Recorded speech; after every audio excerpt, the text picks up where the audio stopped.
আপনারা কারা কারা একা একা যখন নামাজ পড়েন, নফল হোক সুন্নত হোক বা ফরজ হোক, যখন নামাজ পড়েন প্রায় রাকাতে সূরা কুল হুয়াল্লাহ পড়েন কারা কারা? একটু হাত তোলেন তো। আচ্ছা, হাত নামান।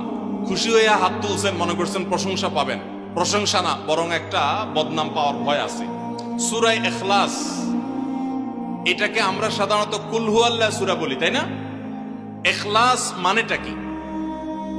আমরা যেহেতু এই সূরাগুলো নামাজের মধ্যে সবচেয়ে বেশি পাঠ করি, ঠিক না বেঠিক? এই সূরাগুলো অর্থাৎ শেষের দিককার সূরাগুলো আমরা যেহেতু বেশি নামাজের মধ্যে পাঠ করি, এই সূরাগুলোর অর্থ যদি আমি জানি, ব্যাখ্যা যদি আমি জানি, তাহলে নামাজের মধ্যে মনোযোগ ধরে রাখা সহজ হবে। কারণ আপনি মুখে কি পড়তেছেন আপনি নিজে অর্থ বুঝেন না, মন্ত্রের মতো পাঠ করতেছেন। যদিও না বুঝে পড়লেও আপনি সওয়াব পাবেন, কিন্তু না বুঝে পড়লে তো আর এই কোরআনে আল্লাহ কি বলেছে এটা জানতে পারবেন না। না জানলে সে অনুযায়ী আপনি আমলও করতে পারবেন না। এজন্য আমাদেরকে বুঝতে হবে। এজন্য সূরা ইখলাস সম্পর্কে আমরা জানি। ইখলাস এই সূরার নাম। সূরার নাম হলো সূরাতুল ইখলাস বা ইখলাসের সূরা। ইখলাস শব্দের একটা অর্থ হলো পিওর করা, খাঁটি করা। তার মানে আমাদের ইবাদতটা শুধু আল্লাহর জন্য হবে, খাঁটি হবে। এখানে কোনো ভেজাল অন্য কারোর জন্য সেটা হবে না। আমাদের দোয়াগুলো সব শুধু আল্লাহর জন্য হবে, খাঁটি এবং ফ্রেশ ভাবে আল্লাহর জন্য নিবেদন করবো, সাথে আর কারোর সেখানে শরীক করব না। এই জন্য এই সূরার নাম ইখলাস। যে এই সূরার মধ্যে আল্লাহর ইবাদত, একত্ববাদ, তাওহীদ, এটাকে খাঁটি করবার নির্দেশ দেওয়া হয়েছে। আল্লাহর কোনো শরীক নাই, এই জন্য এটাকে সূরা ইখলাস বলা হয়েছে, খাঁটি করার সূরা, ঈমানকে বিশুদ্ধ করা, তাওহীদকে ঠিক করার সূরা। একইভাবে ইখলাসের আরো বিভিন্ন অর্থ এবং বিভিন্ন ব্যাখ্যা আছে, আমরা শুধু এটুকু বলি। এরপর আসা যাক সূরা কুল হুয়াল্লাহ। কেন আল্লাহ তাআলা এই সূরাটা নাজিল করলেন? কোরআনে কারীমের বিভিন্ন সূরা, বিভিন্ন আয়াত নাজিলের প্রেক্ষাপট আছে, যেটাকে শানে নুজুল বলা হয়। কেন এই সূরা আল্লাহ তাআলা আমাদেরকে দিয়েছেন, এ সম্পর্কে প্রিয় নবী সাল্লাল্লাহু আলাইহি সাল্লামের এক সাহাবী, তার থেকে একটি হাদিস বর্ণিত আছে। সেই হাদিসের আলোকে আমরা জানি যে মক্কার মুশরিকরা, মক্কার কাফিররা, অবিশ্বাসীরা, তারা প্রিয় নবী সাল্লাল্লাহু আলাইহি সাল্লাম যখন তাওহীদের দাওয়াত দিলেন, আল্লাহর পথে আসার দাওয়াত দিলেন, তারা বলল, মুহাম্মদ, আমরা তো সবার বংশ পরিচয় জানি। সেই যুগে মানুষ ওটের পর্যন্ত বংশ পরিচয় জানতো, শিখতো। তো নবী সাল্লাল্লাহু আলাইহি সাল্লামকে তারা জিজ্ঞাসা করেছে, মুহাম্মদ, তোমার যে আল্লাহর কথা বলো, ঈমান আনার জন্য বলো, তোমার আল্লাহর বংশ পরিচয়টা একটু আমাদেরকে জানাও। মক্কার মুশরিকদের এরকম হাস্যকর দাবি শোনার পর প্রিয় নবী সাল্লাল্লাহু আলাইহি সাল্লামের প্রতি আল্লাহ তাআলা এই সূরা নাজিল করে তাদের এই প্রশ্নটা যে অবান্তর, আল্লাহ তাআলার যে কোনো বংশ পরিচয় নাই, আল্লাহর যে কোনো জন্মদাতা নাই, তিনি যে কোনো জন্মদাতার মুখাপেক্ষী নন, সে বিষয়টাকে আল্লাহ তাআলা বিশদভাবে এই সূরাতে বিবৃত করেছেন, বর্ণনা দিয়েছেন। এই জন্য ওই প্রেক্ষিতে এই সূরাটা নাজিল হয়েছে। কোন কোন উলামায়ে কেরাম, কোন কোন মুফাসসিরগণ অবশ্য ভিন্ন আরো একাধিক কথাও বলেছেন। তবে এটি সবচেয়ে প্রসিদ্ধ এবং বেশিরভাগ মুফাসসিরদের মতে এটি যে সূরা ইখলাস, কুল হুয়াল্লাহ সূরা নাজিল হয়েছে মক্কার মুশরিকরা প্রিয় নবী সাল্লাল্লাহু আলাইহি সাল্লামের কাছে আল্লাহর বংশ পরিচয় জানতে চাওয়ার মতো মূর্খতাসুলভ প্রশ্ন করেছে। সেই প্রশ্নের জবাবে এই সূরায় আল্লাহ রাব্বুল আলামিন বিস্তারিত বিবরণ দিয়েছেন। এবার আসুন আমরা এই সূরায় কি বলেছেন আল্লাহ রাব্বুল আলামিন সে বিষয়ে জানবো, এবং সেই সাথে এই সূরাটার বিশেষ ফজিলত আছে। সূরা ইখলাসের আবার স্পেশাল ফজিলত আছে, কি সেটা আমরা জানবো ইনশাআল্লাহ তাআলা। আমরা প্রথমে আসুন সূরার অর্থ আমরা জেনে নেই। কুল হুয়াল্লাহু আহাদ। আমার সাথে সাথে আপনারা বলেন, কুল হুয়াল্লাহু আহাদ, আল্লাহুস সামাদ, লাম ইয়ালিদ ওয়া লাম ইউলাদ ওয়া লাম ইয়াকুল লাহু কুফুয়ান আহাদ।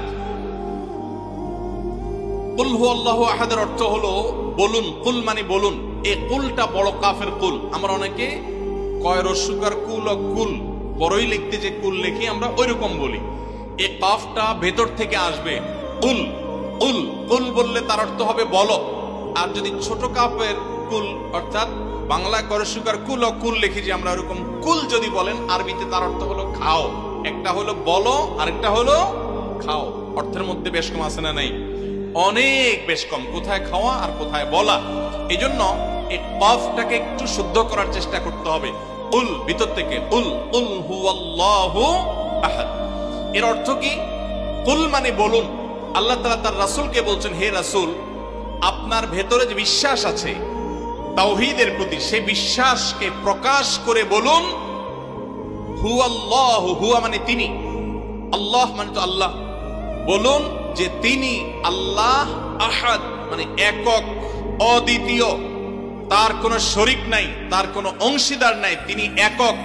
বংশ পরিচয়ে তার থাকার প্রশ্নই ওঠে না। যিনি একক, যিনি অদ্বিতীয়, যার কোনো শরিক নাই এবং যার কোনো পার্টনার নাই, যার কোনো ফ্যামিলির সদস্য নাই, যিনি একক, তার বংশ পরিচয় জানতে চাওয়া এটা মূর্খতা এবং অজ্ঞানতা।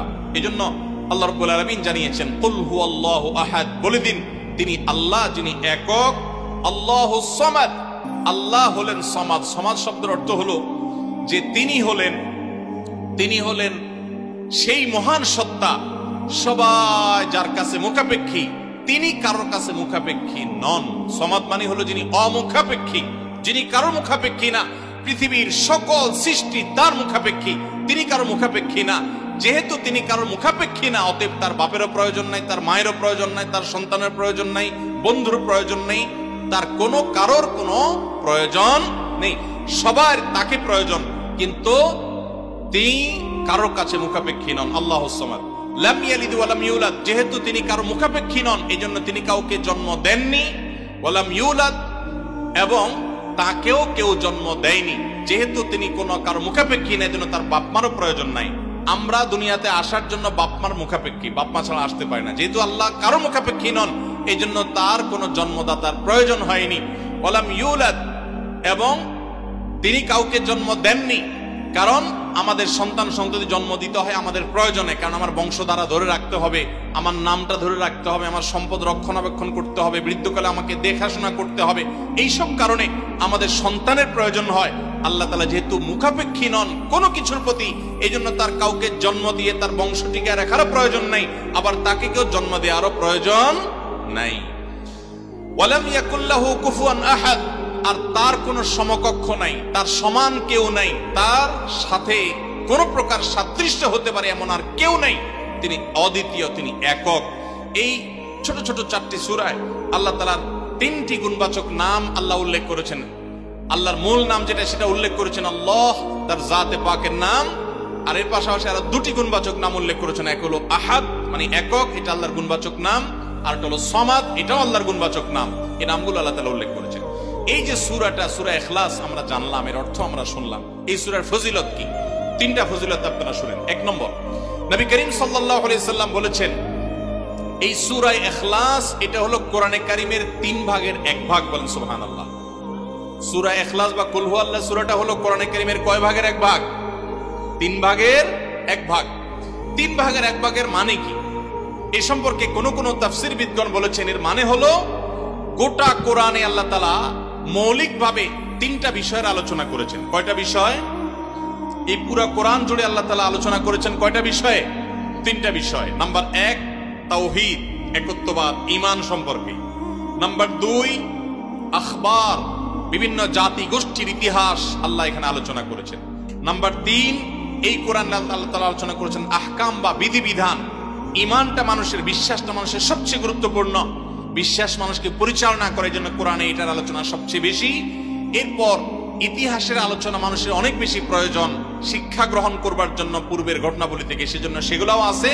আর 3 নম্বর বিধিবিধান, মানুষ কিভাবে চললে কোন দিকে গেলে লাভ হবে, কোথায় গেলে ক্ষতি হবে, সে হালাল হারামের বিবরণ কোরআনে আছে। 3টা বিষয়ের আলোচনার মধ্যে একটা হলো তাওহীদ বা ঈমান। এই সূরা ইখলাস এমন একটা সূরা কোরআনের, এই একটা সূরাতে পুরা সূরার 4টা আয়াতের সবগুলো আয়াতে শুধু ঈমান সম্পর্কে, শুধু আল্লাহর জাত সম্পর্কে বলা আছে। বলেন সুবহানাল্লাহ।